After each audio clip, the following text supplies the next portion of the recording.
So you've been given this system, which is designed around a very different sort of, or a fairly different process, and need to go like cut out the stuff that doesn't apply. So I have all of these scripts, and I'm pretty, I feel pretty confident that, none of the, I don't know, let's say 20 of them are used in the configuration. Should be safe to prune. Yes, should being, of course, the operative word. Okay, yeah.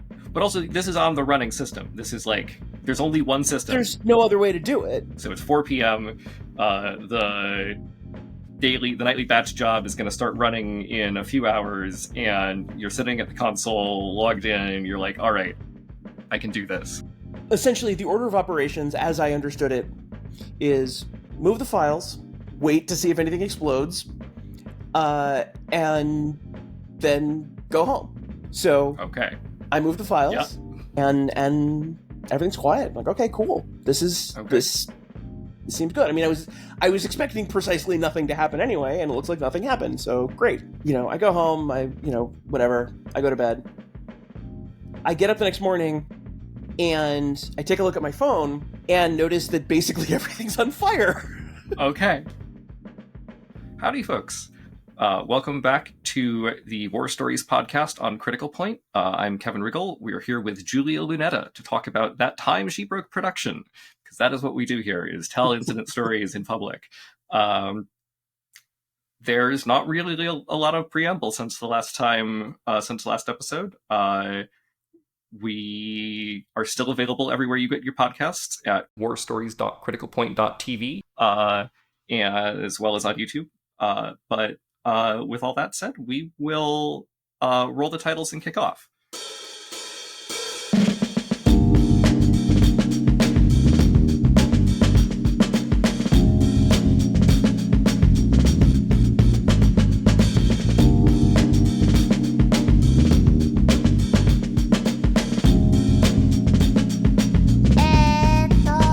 And we're back.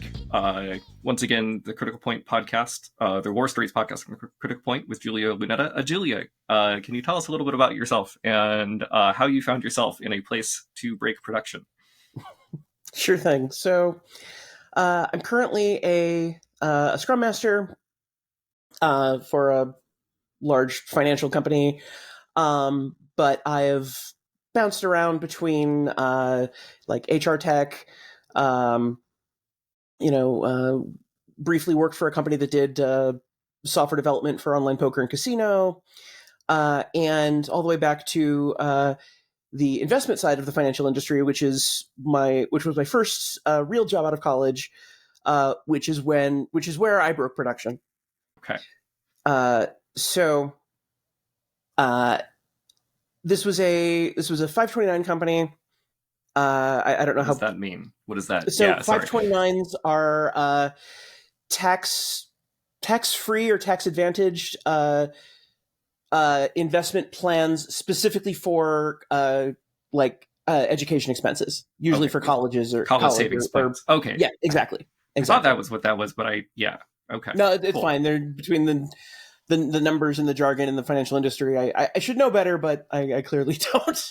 401k, 5013C, blah blah blah. Like it's just alphabet soup. Yeah. Okay. So company whose product was selling these tax advantaged college savings, education savings plans, and doing the investment behind them. Yes, and so the part where I came in was there was a whole automation engine that has been pieced together as best I could. Like I don't want to quite say by hand, but it was a heavily hacked version of of some system monitoring software called Mon, which I had never heard of before and have never heard of since. So, I apologize if the creator of Mon is listening. M-O-N? M-O-N, as in Monitor. Yeah. Okay. But not Monet, which is what I've worked with. So, okay. This is why we don't let engineers name things. The config syntax is in M4, which was one of the things that made it memorable. Why do I know SendMail? Why have I worked SendMail? Oh God, yes, that might be why I know it. That's usually where import comes in. Make wasn't also using M4. Something, some like old school Unix tool also besides sendmail. I thought also used M. I just I have this memory of editing a file once that was in this format and having and all that is left is just a sort of uh like ashen taste in my mouth. So Sounds about right. That sounds okay, about right. great. So mon is this configure or is this monitoring tool. You configure it using Yes. M4 just like sendmail.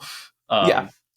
And Best soft. I'm getting the impression that this is the best software that like 1996 could produce. Because maybe, what I mean, year is this? this would have been 2004, 2005. So, Okay, I mean, but it yeah, still could have been the best that 96 had to offer. And yeah, because it yeah. was, I believe, actually, I'm not sure if it was open source or not, but like I said, I know we had hacked it to hell and back so that it started out as monitoring software, and we turned it into basically uh, this automation engine with any number of different dependencies to make sure that the different financial processes happened on time.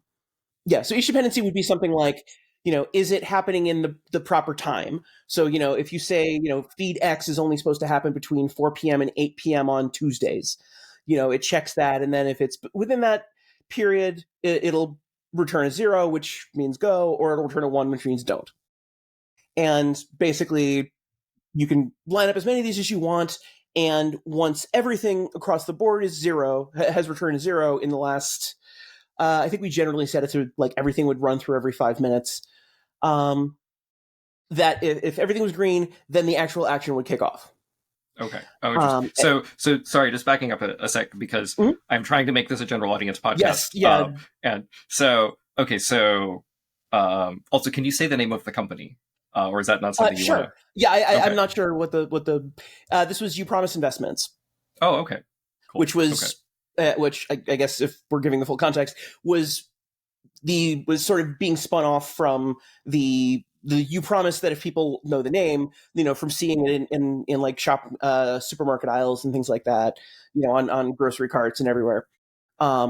So they had this engine had been put together in the early days of Upromise to handle all of their transactions around, tracking, customer loyalty stuff.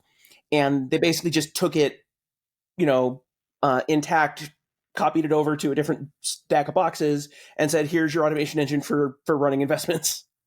I was the second engineer they hired to do this. Got it. Okay. On the Upromise Investments side. Yes. Okay. And I was just out of college. This was nice. So like I said, this is my first real job out of college. My degree is in women's studies.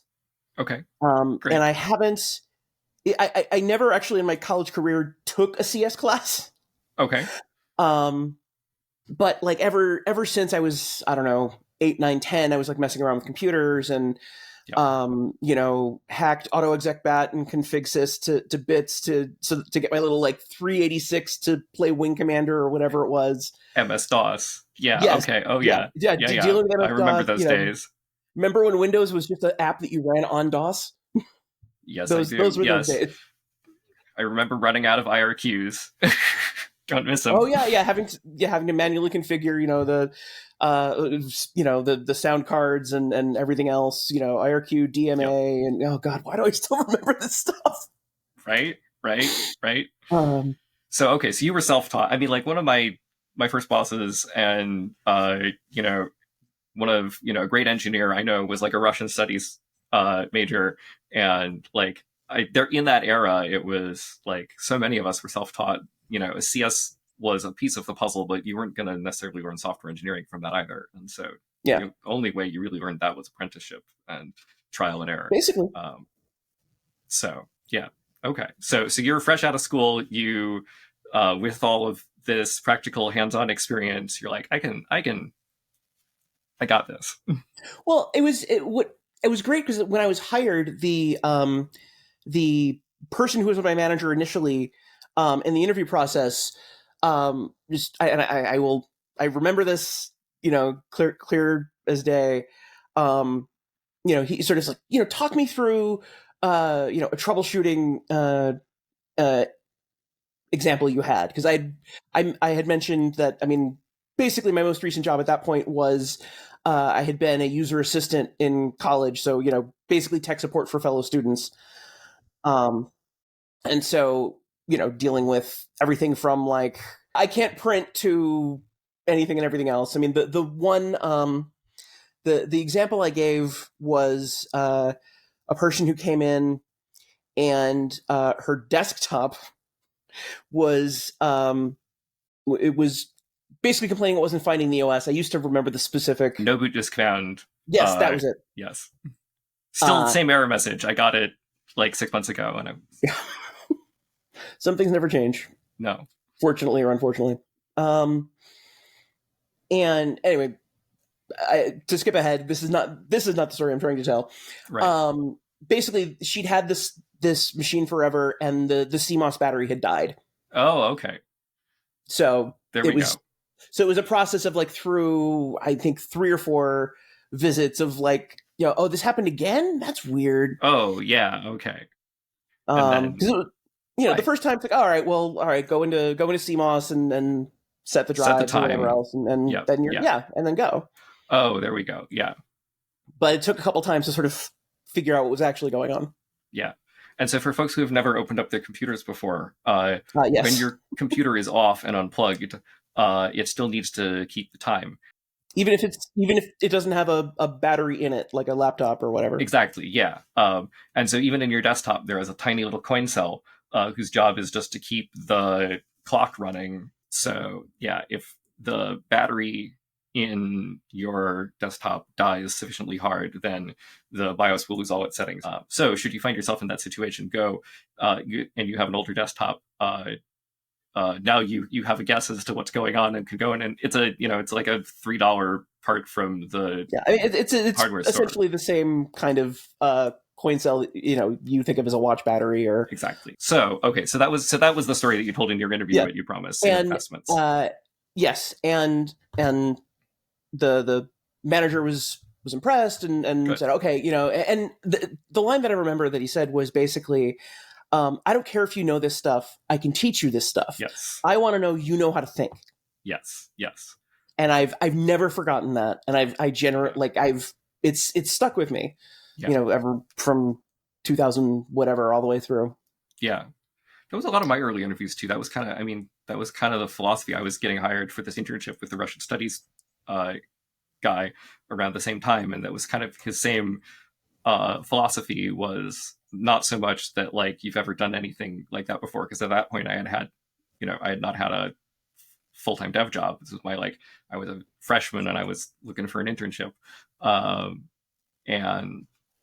for him it was like, are you adaptable? Can you can you learn? Can you be taught? And cool. So he brought you on kind of as an apprentice then. Basically, yeah. Cool. And I was apprenticing under the first engineer that had been hired. Okay, there we go. Great. Okay. He's like, I need a minion. Yeah, basically. Cool. Yeah. Well, it sounds like you were racking and stacking servers at this point. I think that was what I... Not quite. We had... So I was a feed engineer, and we also had sysadmins and network admins, and between those two, they generally would handle like the actual physical racking and cabling of boxes. But I actually, as part of that job, I did occasionally, have to go into a data center and like pull backup tapes. Okay, yeah. Ooh, again, yes. Speaking of stuff that yes, it was a while ago. So okay, so there was an ops organization, and then you were on this sort of dev side. And you said, and a feed engineer. I'm guessing that's like the financial feeds. Yeah.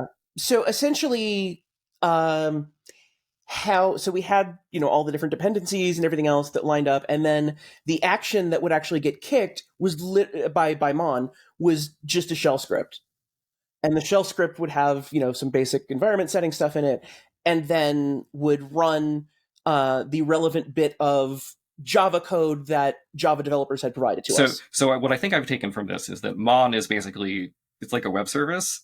No, Uh, web service came later. This was, I mean, I guess it had a web interface, but But did you control it via the web interface, or was the web interface more like about? the web interface was mostly check on things, and like you could mute alerts and things like that. Okay, okay. But actually changing the configuration, you had to do at the command line, digging through M4.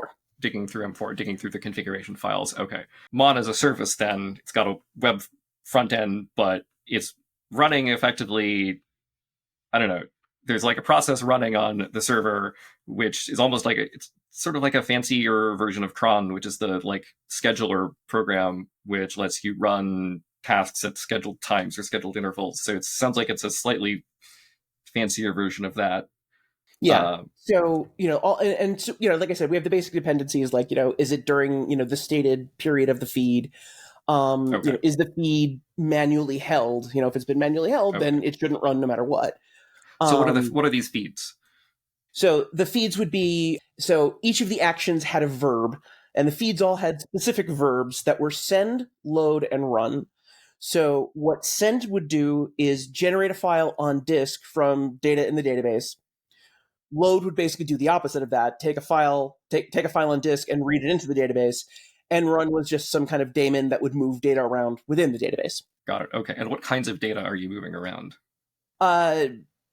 Basically anything and everything you would need to run a 529. So, okay. What's that? This was like Sarbanes-Oxley was pretty new, if I remember correctly at this point. Okay. Yep. Bank information, names, addresses, phone numbers, the kids' names and ages, and so this is information related to like your operations. It's related to the customers of the 529 plan. So I was imagining that this was like market data feeds or something. Like here's all the trades coming through on NYSE, the New York Stock Exchange. But instead, it sounds like this is more sort of your backend related stuff. Were you moving money around using this system? Like, for example, like, here are all the transactions, here are all the payouts that we need to make via ACH, via the automated clearinghouse system. Oh, so that was one of the things. Okay. Yeah, it was that kind of thing. Deposits, withdrawals, okay. Rollovers from, say, the Upromise loyalty accounts to the Upromise investment accounts. Okay. Okay. Tons and tons of reporting, as you might imagine. Yeah, yeah.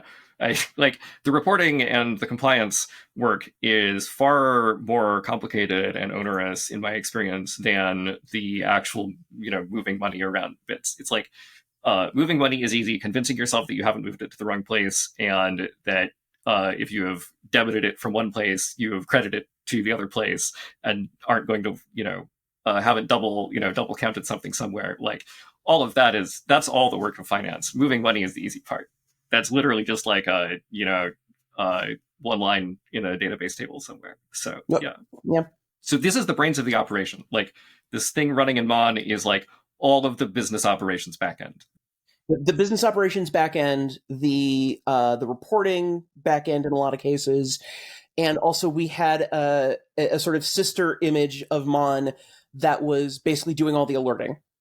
So all it's is a thing running late? Has it not run for whatever reason? Has something failed? If the nicely ACH batch doesn't go out, or if it goes out but you don't get the confirmation back in a timely fashion, like that is something that somebody needs to be paged for. How it generally worked is if I was on call, I was getting paged, and then I would end up calling, Mellon Bank or SunGuard or Vanguard or whoever, and be like, you owe us this file, or hey, I know we are supposed to send you this file, but it's running late because of XYZ. You can expect to receive it whenever. So these are like the banks who you're working with, who you have your accounts with. So you have their operations people on speed dial. Yeah, I became, I wouldn't say friends, but certainly like first name colleagues with a number of people, especially when I started, I was working from 3 p.m. to 11 p.m. Okay.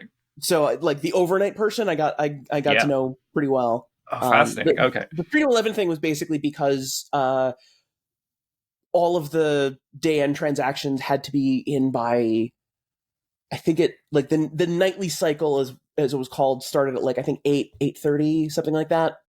And that was basically to do all of the processing to then have trades go into the market first thing the next morning. This explains to me a little bit, so I'm kind of a night owl and maybe very a night owl, and I will often like realize that I need to move some money around or whatever, log into a financial account at like 11 p.m. or maybe 1 a.m.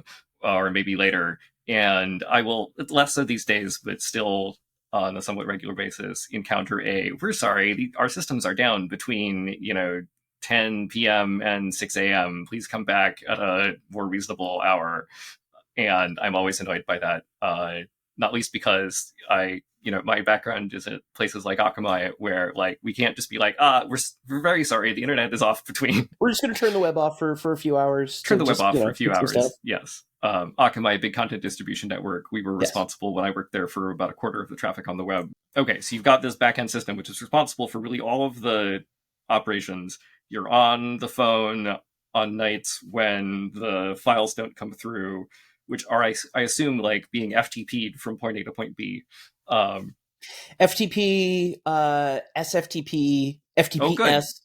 Yep. SCP was still like a new thing. I don't want to say new and scary, but it was definitely like it was just starting to be a thing. Yep.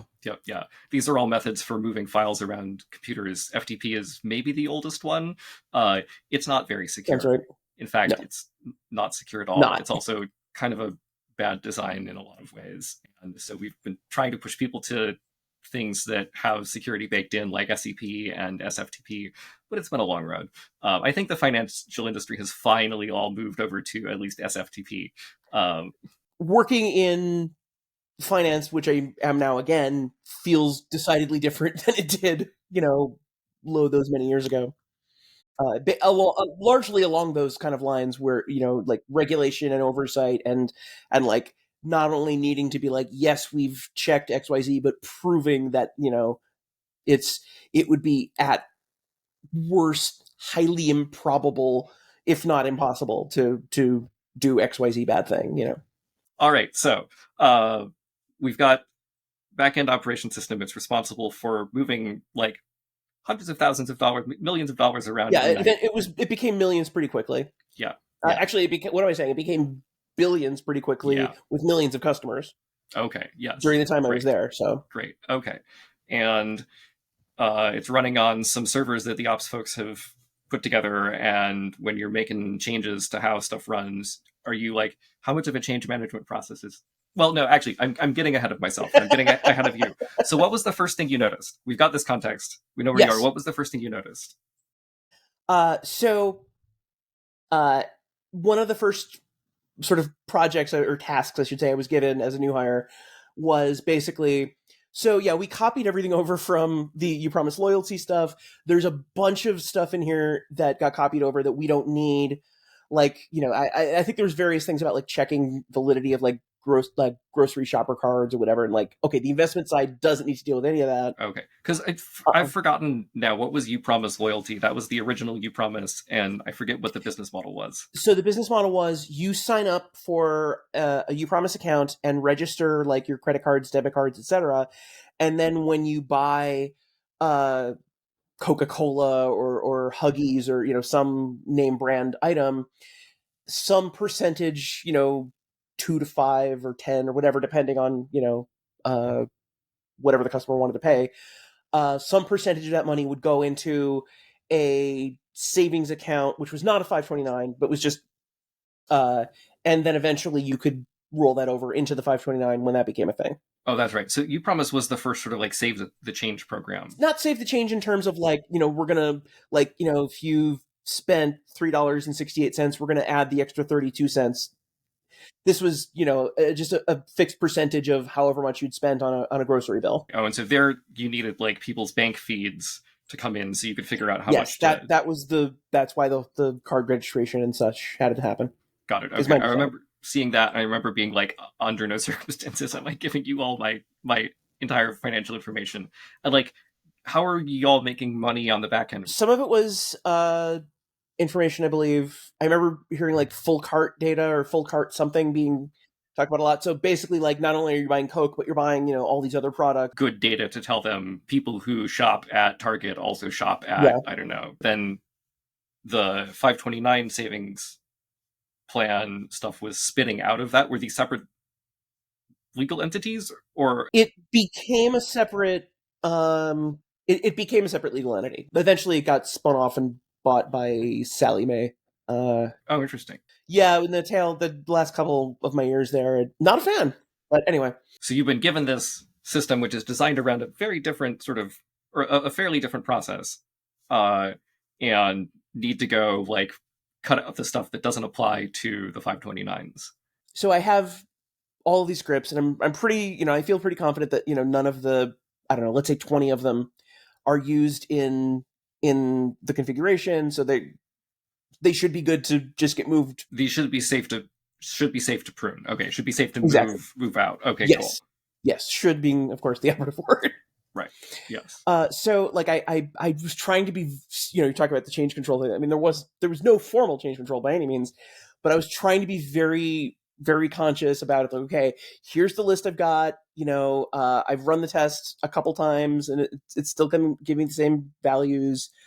So here's the list. I'm putting this in a ticket that everybody can read, and so, okay, here's the list. Please, can somebody who has more familiarity with the inner workings of the system than I do double check this to make sure I'm not doing anything colossally stupid.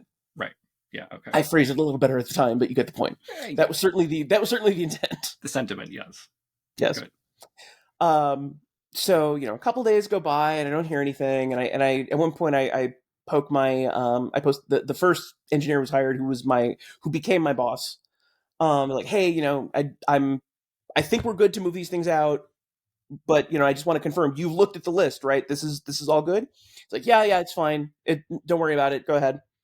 And so again, I'm trying to be like super, super careful. It's like, okay, I'm gonna, I think I was like, oh, it's 4:00 today. I'm gonna move these things out, and and then this was like 2 hours in advance or however long. Like I was trying to be super careful. Okay, yeah, but also this is on the running system. This is like there's only one system. There's no other way to do it. I mean, because the files are all there. We had a staging box and a production box.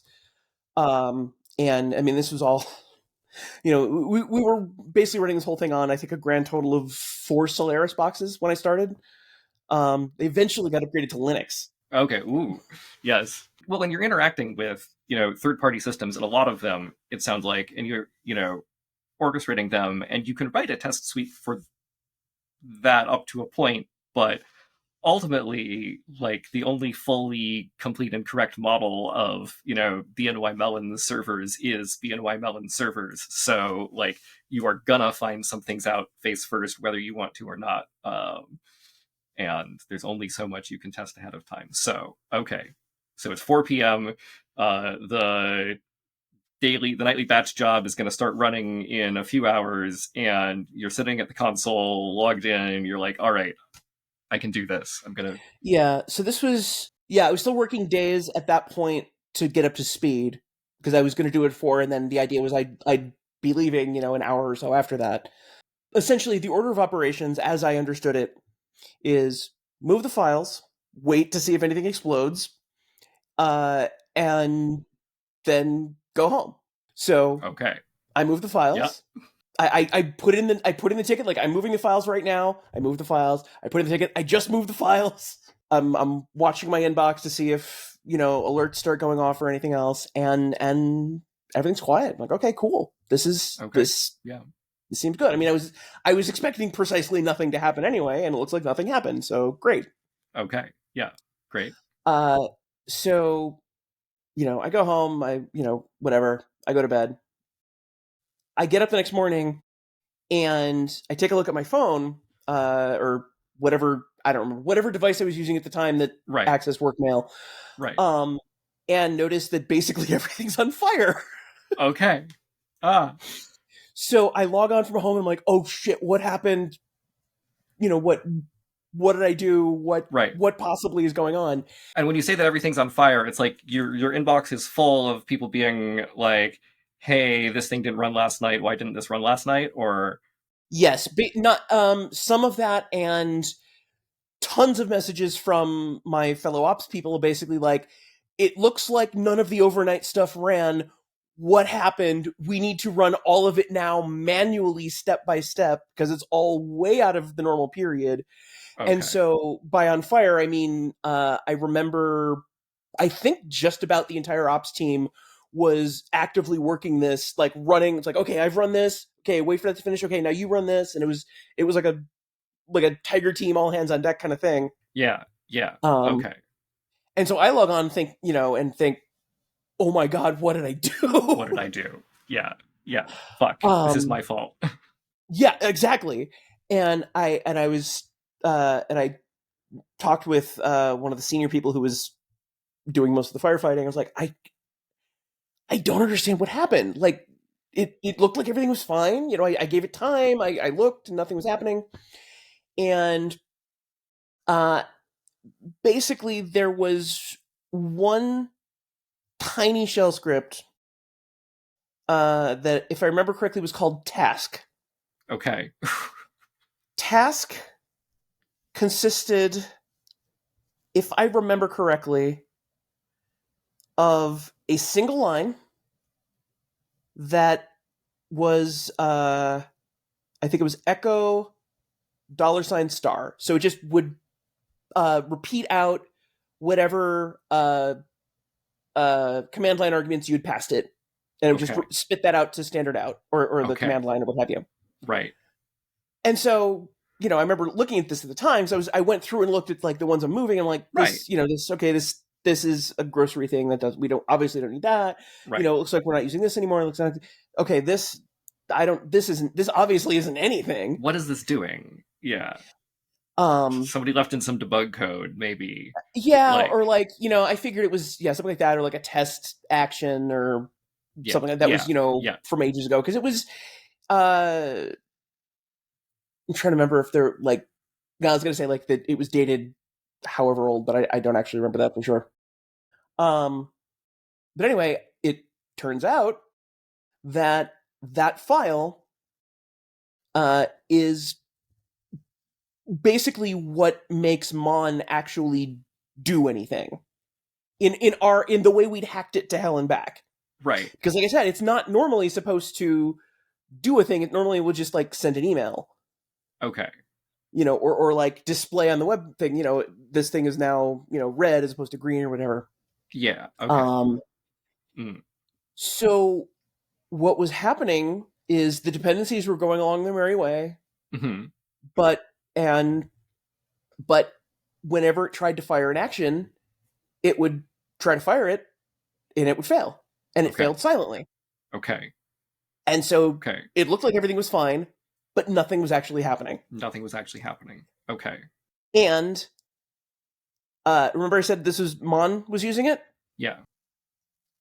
Yeah, I basically took out production and our production monitoring in one fell swoop, Oh, okay. because those were each Mon instances using a shared file system, so that we could Ah, monitor like where files are, and things like that. Also because, like, one box had the ability to touch the database, the other one was the one that would, like, touch external customer systems, so we kept them separate, but there was still means for accessing stuff. these two Mon instances are running on two separate physical servers. One of them is responsible for doing the work, and the other is responsible for like sending out notifications, like paging people if the files don't come through or whatever. But they're both using a shared file system on the back end for all of the tasks. Mm-hmm. And because this task shell script is critical path in some way to uh, everything that Mon is doing, by moving this out of the way, neither of these Mon instances can now do do anything. Yep, they're basically just spinning their wheels. Dead in the water. Okay. Okay. They're running through the whole dependency graph like just fine. They get to the end of it like, yep, did it all completed successfully, boss. I'm gonna kick this thing now. Whiff. Okay, I kicked it. Great. Okay. Everything from its perspective, everything looks fine, but okay. And I'm sure the engineer who came up with this, who you may never have met and who might not have worked at the company at the time, felt very satisfied about this clever hack they had come up with. I'm sure it was so clever. Anyway, so we ended up cleaning everything up. I'm sure there were as of trades needed to happen. So as of being trades that need to happen after the fact and be dated as of they'd happened on the original date. And it's generally a bad idea if you're an investment company to make too many of those. Sometimes you can make a little money if depending on how the market goes, sort of like a short situation. But you don't want to be relying on that, and in general, doing too many of those is a really bad look. It suggests that you don't have your computer systems working properly, which in this case we did not. So, and I assume that the step 2 maybe was to move that task file back in place once you like. Yes. Was that was the task file a thing that you figured out, or was that something that one of the ops people like? How did stuff get traced back down to this point? So, if I remember correctly, I was talking with one of the more senior engineers, who was in the process of doing all the firefighting, and somehow, I credit to him, he somehow managed to simultaneously continue firefighting and also talk me down from like, holy shit, I'm obviously going to get fired. Yeah. Okay. Good for him. Give up my lease now because I'm obviously not going to be able to, whatever. Luke Hankins. If you're out there, you're a good dude. But yeah, he's also the one who told me basically, everybody gets one. Right. Yes. Yeah. Like it's gonna happen at some point. So just it's about how you respond to it. Yeah, and I ended up in the course of that job, doing a lot of that. Basically, what that all hands on deck duty, I ended up doing that many more times, in smaller or larger parts because various bits would be delayed by whatever. You became Luke Hankins. Yes, yeah, definitely. I became like I said, I was there for 6.5 years. By the end, I was absolutely I knew that system inside and out. I had personally redone, like I did the holiday stuff. It was a horrific experience, but between what I learned in the moment and certainly, learned in seeing how other people kind of reacted to it, definitely served me well in that job and since. Yeah, absolutely. So like all of the stuff had to be run by hand. Did that mean that like ops engineers were going in and like running the scripts by hand? Yep. Okay. Yeah, basically going in and running individual actions to kick things through faster than Mon would have if it was going to run it at all. Okay, because I don't know about your systems, but I'm imagining some of the like big data systems I've worked with where we're pulling every day, the day's snapshot of we're like downloading a CSV from somewhere for that day and loading it into a database. But you have to like the automated system has more or less ability for you to tell it to actually go rerun that day with that day's argument, and sometimes you just have to go in, log into the box and like run what the monitoring system would have run with the arguments that you want it to have, because that is just faster and easier than trying to convince the monitoring system that let's just pretend that it's yesterday and then yeah, a lot of that. Okay, yeah. So you go run a bunch of stuff by hand. So you're kind of just like acting as the Mon system, but puppeteering the scripts that the Mon system would have run, and then in parallel you're sort of tracing down like, okay, why was nothing running? Eventually somebody tracks it back to this task file. Were you able to get everything going for the next day before that day's stuff had to go out? Or I think if I remember correctly, I think it was done. We were sort of caught up by, I think it was mid-late morning. Okay. If I remember correctly, we pushed through and yeah, because I eventually drove in for like the second half of the day or whatever. But I remember like I basically jumped on from home. Like I killed everything. Got it. Okay, you're on like are you on a phone bridge or are you on a Yeah, phone bridge. And there was no, it wasn't. Oh yeah, we actually had an internal IRC server. Oh, great. Okay, That was nice. Yeah, being used for a lot of the team communication. it was what everybody used before Zoom or before Slack rather. Slack, yeah. I don't know, like an incident that is resolved by midday, especially an incident of that magnitude, like or where you're at least into the sort of cleanup phase rather than still sort of like actively firefighting. Like that's like, I mean, it sounds like it was a big deal because it was the company's entire operations, but like still, that says good things about the ops team and the incident, process and the like culture there. That like it was all hands on deck. Everybody got stuff back, and then you were back to like more or less normal operations by the end of the day. That's impressive. Yeah, I remember being very impressed with the ops team when I first joined, and then, you know, I feel like I eventually rose to the occasion. Did the company do any kind of review? Like, what was sort of the sort of follow on to that? So the most I remember was basically getting, the folks who had been on the phone bridge and whatever, like in a room to just sort of like, let's make sure we have, dotted our T's, crossed our I's, etc. So I mean, because obviously the task trip had been moved back into place like as soon as people realized that was the issue. Um, and then it was just a matter of like, okay, how did we get here? What could have been done differently? Maybe what should have been done differently? How could we have caught this earlier, etc. So I remember one of my after action items was I put a like 5 or 6 line comment at the top of this task file, basically saying, "Do not touch this. Do not move it. Yes, it works. It does exactly what it's supposed to do. If you don't touch it, everything is fine." Great. Or something to that effect. Yes. Great. And documenting some of the intent behind it, like and the work that it does. Yeah. We did something to sort of further split out production and alerting so that it would be a lot harder to take both of them out at once. And it might have just been like separating the file system or something like that. I don't remember offhand. Yeah, definitely. Redundant systems are only as redundant as their most common shared state. Point of failure. Yeah, exactly. So okay, so splitting out the back end so that that was less fate sharing there. Cool. Okay. Any other sort of changes that were made as a result?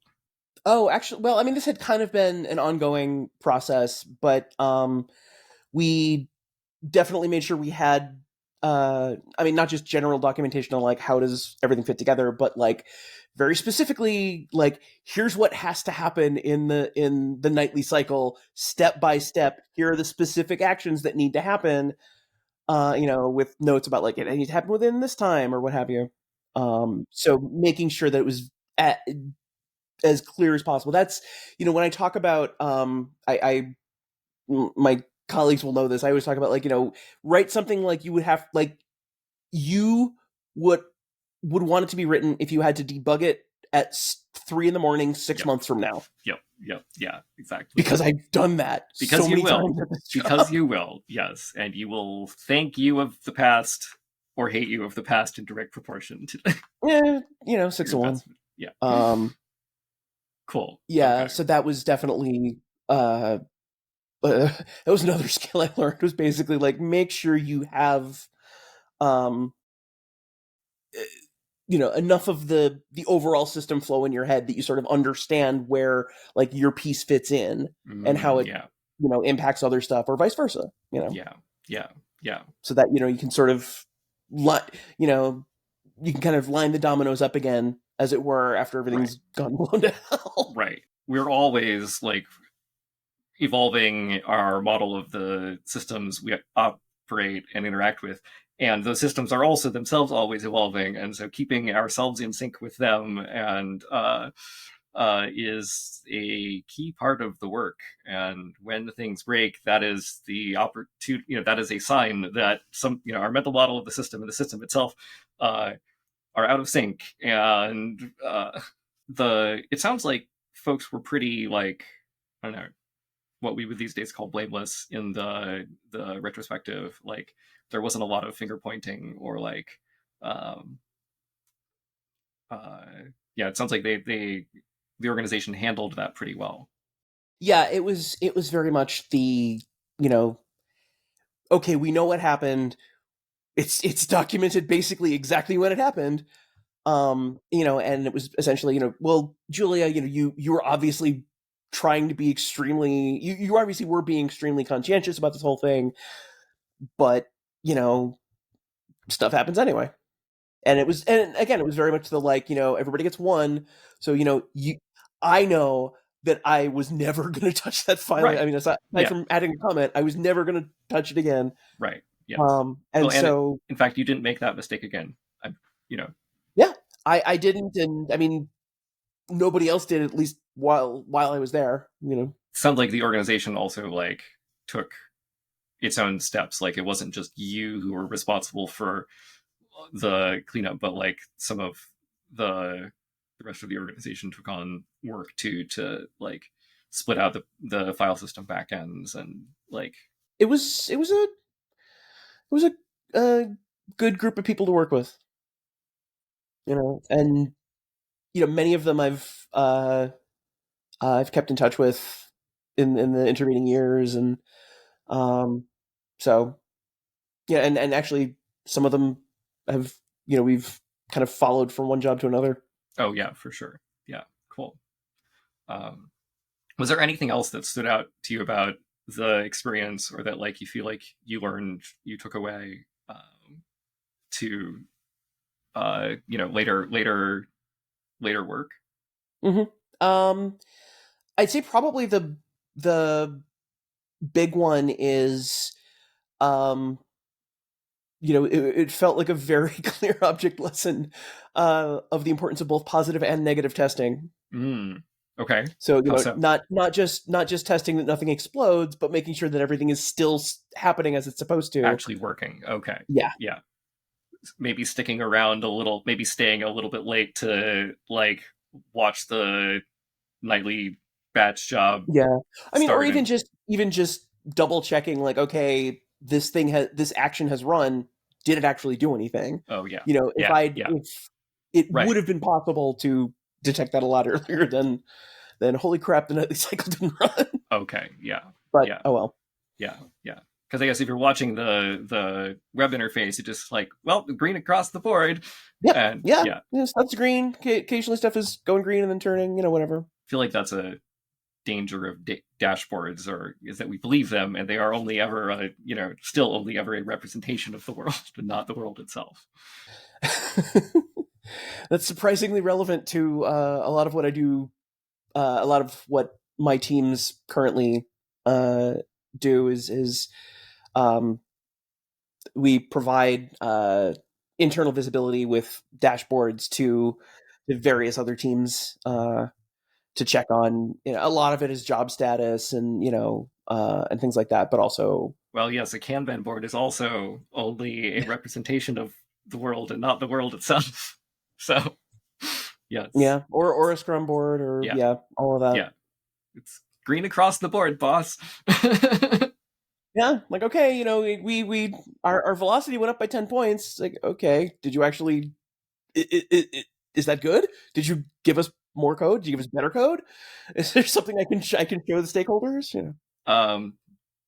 Any parting thoughts? Computers are deterministic, except when they're not. Except when they're not. Yes. Yes. Goodness. That is becoming an emerging theme of this podcast. Well, yeah. Where can people find you online? Most LEDIVA. Most places, I am that, or something close to that. I'm mostly on, like, I split my time kind of mostly between Blue Sky and Mastodon. I feel like that's what we're all, or at least that's definitely what I'm doing too. And I like have different conversations in each place, but I'm like starting to have good conversations in both places, which Yeah, it's interesting. There's definitely different audiences and different sort of um different communities. Julia, this has been really lovely. Thank you so much for sharing your story with us. Yeah, this has been the War Stories podcast on Critical Point. I am Kevin Riggle. This is Julia Lunetta. Thank you so much for listening, folks, watching, and we will see you next time. bye. Thank you all so much for watching and listening. You hear it a lot if you're watching this on YouTube, but if you are, please like the episode and subscribe down below. It really does help more people like you who enjoy content like this to find out about it. And also, there's another episode I'm really excited about. A good friend of mine from way back who has an incident to tell us about from his time at Twitter. I spent months trying to get him on the podcast. We finally made it happen. I'm super excited to bring him and his story to you. There's not a lot of hot gossip in the episode, but there's a little hot gossip in the episode. So get subscribed and you won't miss it.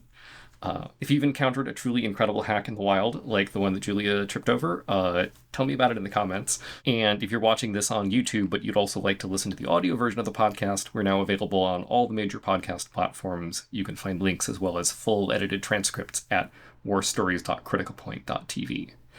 And if you aren't watching this on YouTube, you're missing out, because I'm starting to post outtakes as well as exclusive YouTube-only videos on the Critical Point channel, so maybe check out the channel and get subscribed there too. If you have an incident story you'd like to tell, please email us at hello@complexsystems.group. And I know I say it every time, but every time it really is true. That goes especially if you aren't a cis white dude like me, because, obviously, Julia here, people who aren't cis white dudes have great stories to tell. And I know I'm asking for a favor when I say that I particularly ask you to reach out, but please reach out. I want to hear from you. Intro and outro music is Senpai Funk by Paul T. Starr. You can find me on Twitter as @KevinRiggle, on Mastodon at KevinRiggle at IOC.exchange, and I've added Blue Sky at kevinriggle.bsky.social. My consulting company, Complex Systems Group, is on the web at complexsystems.group. And with that, folks, till next time.